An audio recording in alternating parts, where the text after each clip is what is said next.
Jane and Daryl and I were talking before our celebration today about what an important hope-filled celebration Arm in Arm in Africa is to have, especially in this time in our nation's experience, both in regards to the election as well as the pandemic. My friend and fellow board member, Daryl Savage, is going to share an incredible story of his experience. So I want to welcome Daryl to come up on this important weekend and to share his story.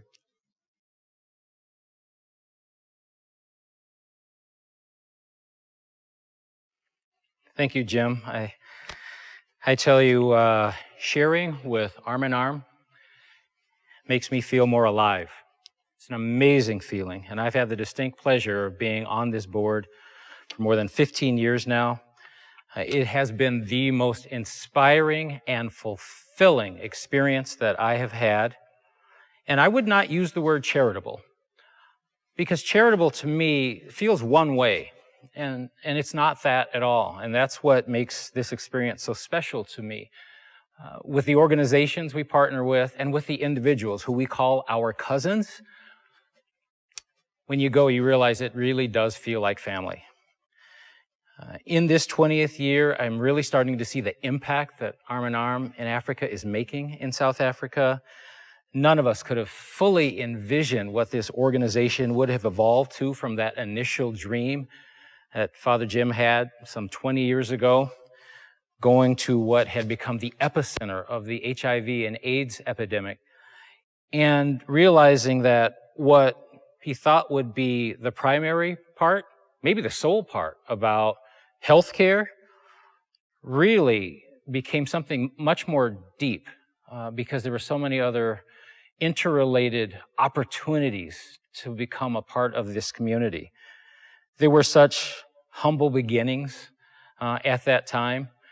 I remember the opportunity to, with my wife Karen and our 3 children, participate in what was really our first true fundraiser outside of this church. We called it Dusk to Dawn. And I would say initially a lot of people, especially my children at that age, were thinking it was something that they were doing for others. And it was through that experience that we realized we had our own scars. We had our own things to heal. And that there were so many stars around us, the people who were walking with us to make an impact on the other side of the world. I remember the faces on my children knowing that they were doing something to help children who were a world away. And it has changed the way that they looked at their lives, changed the way they looked at the world. And I feel so blessed to have been a part of that moment and moving forward, because I tell you, the learning that they had that night, though as important as it was nothing like the learning that my wife and daughter had the chance to experience when they journeyed to South Africa themselves for the first time. This was before I could because of my schedule. And some years later, when my middle child, Andrea, my oldest daughter, was 12 years old, she had the opportunity to go to South Africa with a delegation.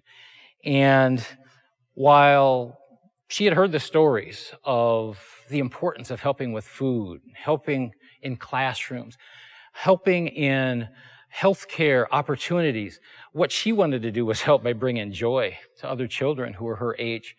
And she wanted to come up with a way that would make this trip much longer lasting than the 3 weeks that she was going to be there. And she decided she wanted to leave something behind, and that was going to be string bracelets. So she started to make these string bracelets.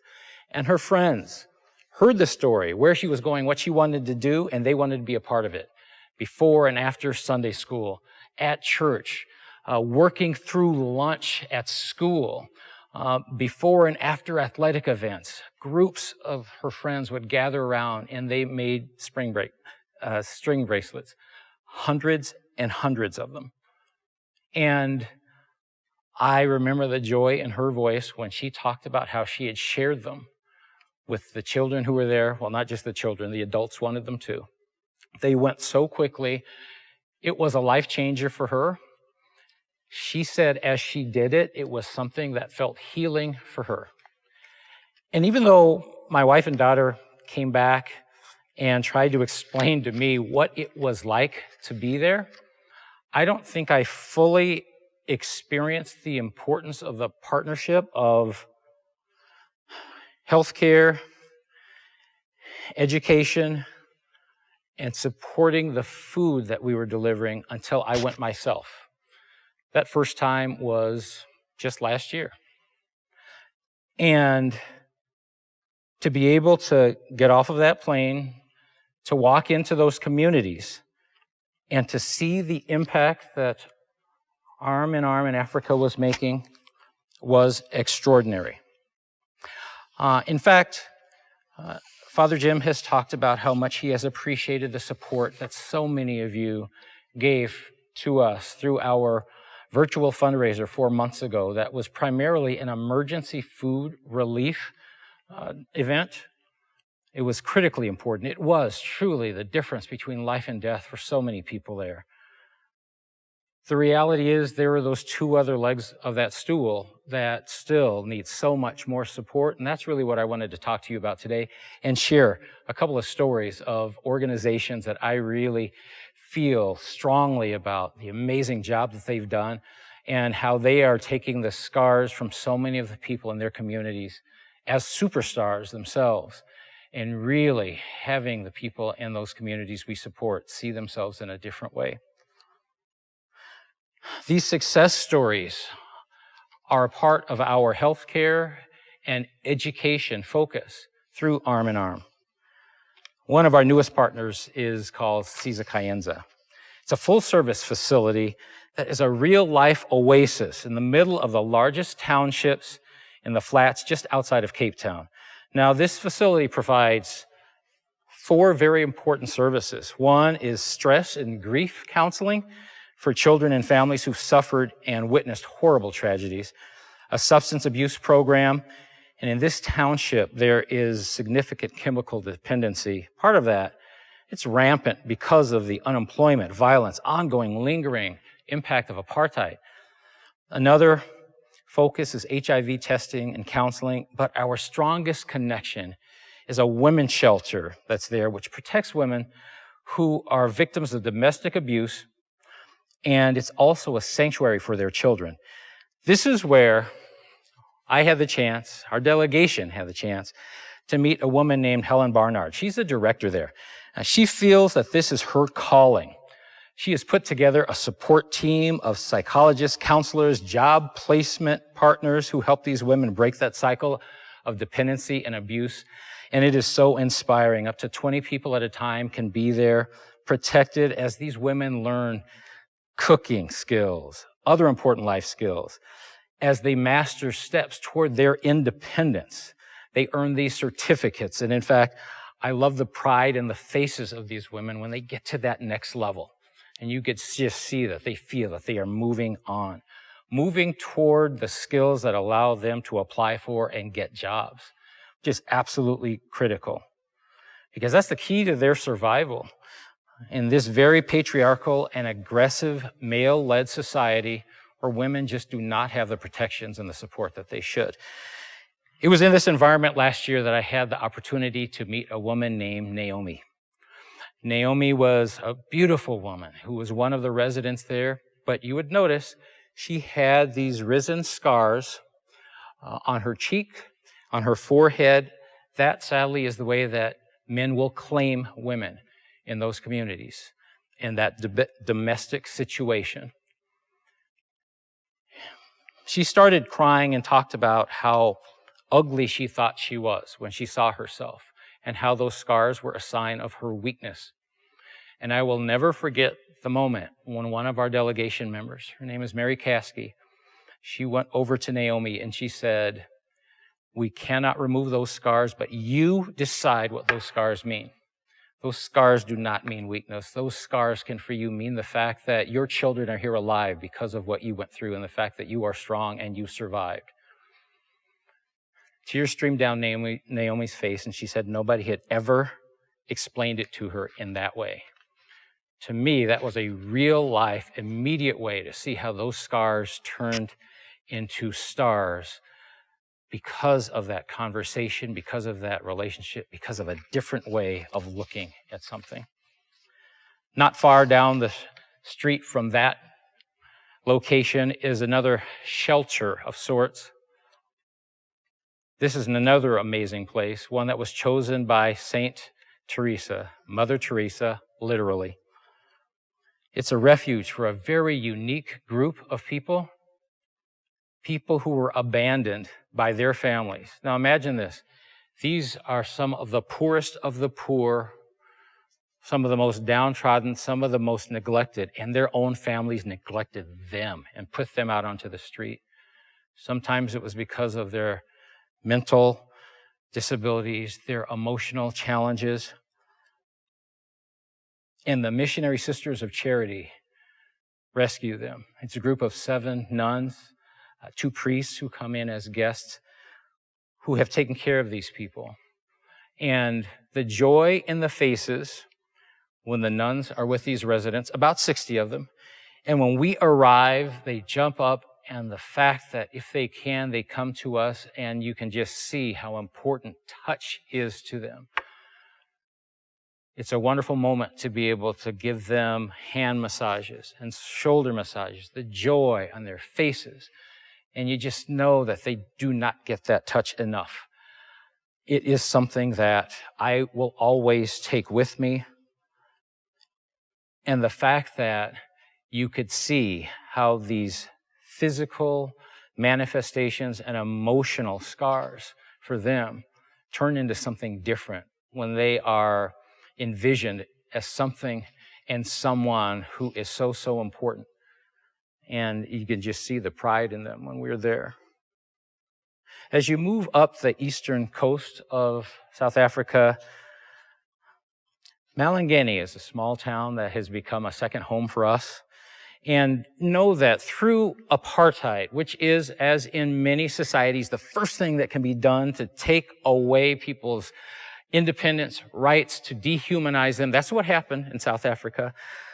To know there that preschool, grade school, and older children are getting educations for the first time, many of them, taught by teachers who never had those opportunities themselves, to see the pride in that community as those children get older and they learn these different languages and skills and understand how they can make a difference in the world and what those teachers do is inspiring. It's awe-inspiring. Thinking ahead to how does technology help them moving forward? How can they do distance learning? I would say that seeing the lack of supplies in those schools, as prideful as they are, can be disturbing. And to see the impact that the support of those teachers and your donations, the difference that it makes, knowing that I was able to see children who, with the donation of a science kit, were seeing the world differently and insects through magnifying glasses, and discovering that was glorious. To see the looks on their faces as they saw the world differently than they ever had before. And my favorite photos from there, the pride of graduation, these preschoolers in their beautiful graduation gowns moving on to kindergarten. It is just fabulous to see the pride in the faces of the teachers as well. It's an amazing and inspiring movement as they see themselves differently than their parents could have. Lastly, I would say the loss of education, how it was stolen from them, it can be a very sad thing. But imagine finally having that chance to have an education and then as a child yourself making the decision to move on. That's what happens when some of these young girls have their menstruation process for the first time. There is shame because of lack of education. There is not the understanding, and as a result, some of them leave school and they never come back. It's wonderful to see our partnership with Days for Girls. This is an organization that provides reusable menstrual kits for young girls. When word was out that we were doing that, to see the number of people coming down the street, oh, of course, 5-year-olds, 6-year-olds, there were so many that there were more people than we had kits for. So we had to hold people back. But whether they were 8, 9, or 10 years old, or 20 or 30 years old, everybody wanted to come in. And you just realized how important this was for them. The conversations about it, the way that they saw that a natural physical menstrual cycle was not a reason for them to lose their education, and the emotional scars that they had because of that were now going away because of those superstars who were telling the story and educating them, was inspiring. So I wrap up by saying thank you to those who have given me the opportunity, my family, to be a part of our delegation trips, to those of you who have in the past supported us and wanted to hear our stories, because I will tell you, this is not about us going and doing to others. It is about the internal scars that have gone away when I see the superstars in that community and those who give to our organization that make a difference half a world away. They thank you, and I do as well.